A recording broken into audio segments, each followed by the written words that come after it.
வணக்கம். Welcome to break time. Guindy அரசு மருத்துவமனையில் நேற்று விக்னேஷுங்கிற ஒரு பையன் வந்துட்டு அங்கே வேலை பார்க்கும் பாலாஜி அப்படிங்கிற ஒரு டாக்டரை கத்தியால் கிட்டத்தட்ட 7 முறை குத்திட்டு ஓடிட்டான். அப்படி தப்பிச்சு போகும்போது மருத்துவமனையில் எல்லாரும் அங்கே வேலை செய்கிறவங்கலாம் பிடிச்சி போலீஸில் ஒப்படைச்சிருக்காங்க. இந்த சம்பவம் தமிழ்நாடு முழுக்கமே பெரும் அதிர்ச்சியை ஏற்படுத்தியிருக்கு. என்ன விஷயம்னு பார்த்தா, அந்த விக்னேஷுங்கிற அந்த பையனோட அம்மாவுக்கு அந்த கிண்டி அரசு மருத்துவமனை டாக்டர் பாலாஜி தான் ட்ரீட்மெண்ட் பார்த்துட்டு இருந்திருக்காரு. ரொம்ப நாளாக நுரையீரல் புற்றுநோய் இருந்திருக்கு. அதை சரியாக அவர் பார்க்கல.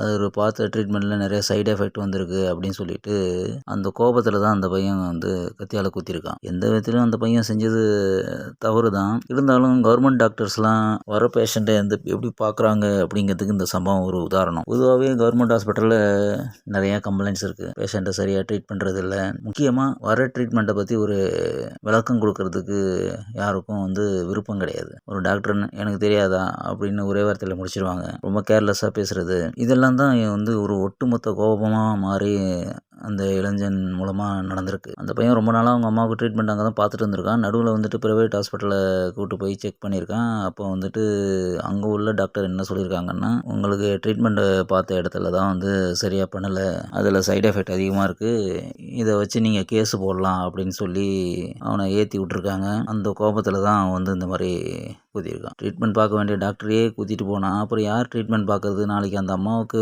வேறு எந்த ஹாஸ்பிட்டலில் கூப்பிட்டு போனாலும் இந்த சம்பவம் தான் எல்லாருக்கும் தோணும். எப்படி தைரியமாக ட்ரீட்மெண்ட் பார்ப்பாங்க?